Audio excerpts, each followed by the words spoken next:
वहाँ जो है वो 5,000 के लिए, 2,000 के लिए, 1,000 के लिए जो भांग की ट्रैफिकिंग करते हैं, मतलब जो लोग उसको जो है, जो मेन बंदा है जो इसका व्यापार करता है, जो इलीगल तरीके से ये सारी चीजें करता है, उसको तो हम आज तक पकड़ नहीं पाए। लेकिन जो इनोसेंट लोग हैं, जिसको 2,000 की जरूरत है महीने में, 4,000 की जरूरत है या 10,000 की जरूरत है, उन लोगों को जो है वो जेलें भर गई। हाँ, सरकारें इस चीज को हम बता पाई कि भाई सच में ये इलीगल है, और अगर लीगल तरीके से तुम करना चाहो तो कैसे कर पाओगे। जो ये माननीय पूर्णचंद जी ठाकुर यहाँ पर ये बहुत ही महत्वपूर्ण चर्चा यहाँ हाउस में लाए, मैं भी बोलने खड़ा हुआ हूँ। सर, मैं सीधे सोशल इम्पैक्ट पे जाऊँगा, जो इसका नुकसान जो हमारे लोगों को भुगतना पड़ा है। मैं अभी एसपी चंबा से बात कर रहा था कि हमारे कितने लोग जेलों में हैं, विशेषकर चुराहा और जो हमारा डलहौजी का और ये बरमौर का इलाका है।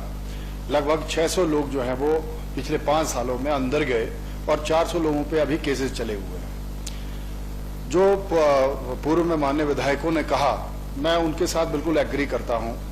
मेरा सिर्फ मानना ये है कि आप जहां बाड़बंदी करते हो, ह्यूमन नेचर रहा है, उस तरफ लोग जरूर जाते हैं, जबकि हमें इसके सारे पॉजिटिव और नेगेटिव एस्पेक्ट्स का पता है। देन हम लोग क्यों नहीं जा रहे हैं?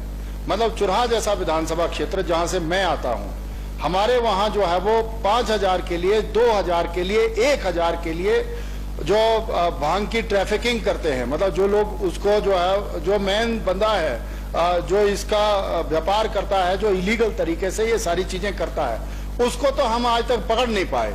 चाहे वो पठानकोट ले जाता है, चाहे पंजाब चली जाती है या कहीं और चली जाती है, उन पे हमारा कोई अंकुश नहीं रहा है, ना हम पकड़ पाए।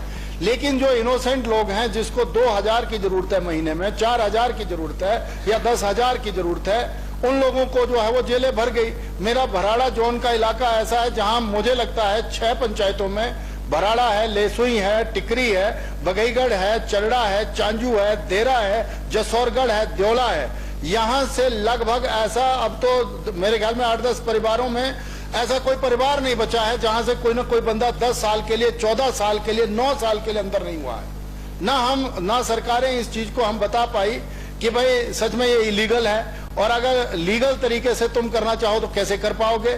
इसीलिए मेरा माननीय मुख्यमंत्री जी से निवेदन है, आप बहुत प्रोग्रेसिव सोच लेकर के प्रदेश को आगे बढ़ा रहे हैं, और सर आपसे हमें बहुत उम्मीद है। सर, चुराहा हमारा, चंबा पूरा इन होल, और उसके साथ जैसे कुल्लू के लोगों ने बताया, जैसे मंडी, सराज और अपर, ये सारे इलाके हैं। मेरे दादा साहब खुद जो है वो 90 साल की उम्र में एक्सपायर हुए। ऐसा कोई दिन नहीं होता था, मैं हाउस में बोल रहा हूं, जिस दिन वो उसका इस्तेमाल नहीं करते थे, पर वो करते थे लिमिटेड इस्तेमाल। एक तो हम जो स्नो बाउंडेड एरियाज में, रिमोट एरिया में रहते हैं, हमारी मजबूरी होती है, 6 महीने तो ठंड का आलम ऐसा रहता है, और भांग से जो है वो आपका, अगर आपके साथ घी और दही का सही मिश्रण है तो डाइजेशन भी जबरदस्त रहता है। और आप जो हैं वो, नहीं सच्चाई है ये, वो तो सुंदर जी को पूछो।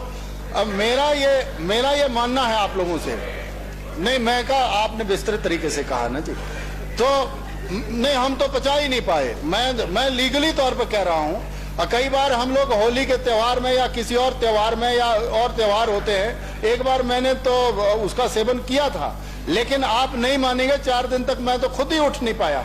मतलब जो नहीं इसको कर सकते वो नहीं कर सकते।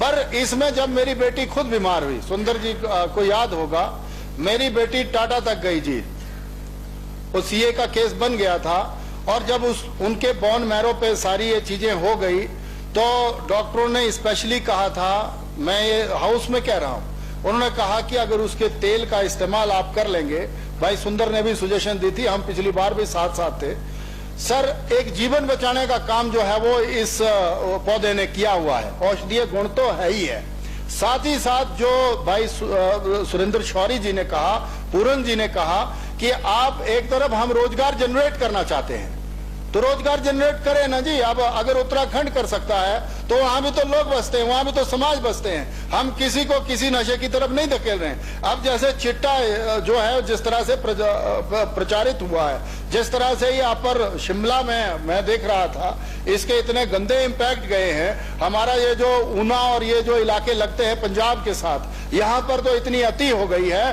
कि उनका तो 4 साल का सर्वाइवल है जो चिट्टे का आदी हो जाता है। तो मेरा आपसे ये निवेदन है, आपके माध्यम से माननीय मुख्यमंत्री जी से निवेदन है मेरा कि मैंने जो आंकड़े पेश किए हैं वो बिल्कुल सही है। अब जो है वो परिवारों को बचाना जरूरी हो गया है। और जहां हमारे जैसे विधानसभा क्षेत्र में, जैसे चुरा में मैं कह रहा हूं कि हिमगिरी जोन से लेकर के, झज्जा जोन से लेकर के, बैरागढ़ जोन से लेकर के 100 बार हमने मनरेगा में ड्राइव चलाई, हमने खुद ड्राइव चलाई। और कई भाषणों में मैंने, अगर आप मेरे पुराने भाषण निकालें, उसमें मैंने जनसभाओं में कहा कि तुमको हो क्या गया है, काहे को तुम ये इसमें ट्रैफिकिंग करते हो 2000 के लिए, 4000 के लिए, 10,000 के लिए। तुम्हारा परिवार का मुखिया अंदर चला जाता है और परिवार को संभालना हमें बड़ा टफ हो जाता है। लेकिन इस तरफ अब वो भी बेचारे असहाय हैं। अब जिसको 2000 की जरूरत है अपना परिवार चलाने के लिए, 4000 की जरूरत है, वो तो कुछ भी करता है जी। सर्वाइवल के लिए तो आदमी को अपने परिवार को चलाने के लिए कुछ भी करना है। मुझे लगता है कि अब समय आ गया है हिमाचल जैसी स्टेट को भी सीरियसली जो है वो इसके इंडस्ट्रियल उसमें जाना चाहिए, उसके रेशे को कपड़ों के लिए इस्तेमाल करना चाहिए, और जो उसके जो भंगोलू हैं, मतलब जो उसका बीज है, उसको हम औषधीय तरीके से इस्तेमाल कर। जरूरी थोड़ी है कि उसको मल करके जो है वो उसको हमने आगे ले जाना है। तो मेरा मुख्यमंत्री जी से आपके माध्यम से निवेदन है सर, इसको हम उस तरह से लें सीरियसली। और इस बार आप जिस तरह से लगे हुए हैं, मुझे विश्वास है कि आप इस पर भी पॉलिसी या कोई एक्ट या कुछ कानून लेकर के आएंगे, और हिमाचल के जो रिमोट एरिया में बसे हुए लोग हैं उन जनता को भांग की खेती को लीगल करके जो है वो आप एक उपहार देंगे। आपने मुझे समय दिया सर, आपका बहुत बहुत धन्यवाद।